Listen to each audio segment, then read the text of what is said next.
Dinas Tenaga Kerja dan Mobilitas Penduduk Aceh menerima audiensi Serikat Pekerja atau Serikat Buruh di ruang rapat di Snaker Momdop Aceh, Selasa 16 November 2021.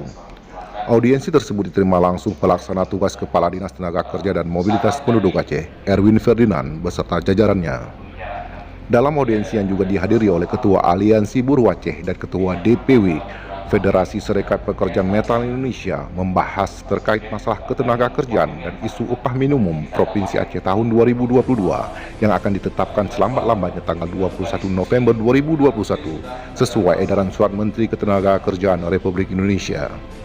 Pelaksana tugas Kadisnaker Momdop Aceh, Erwin Ferdinand, mengatakan pada dasarnya Dinas Tenaga Kerja dan Mobilitas Penduduk Aceh tetap berkomitmen memperjuangkan hak pekerja atau buruh demi kesejahteraan bersama.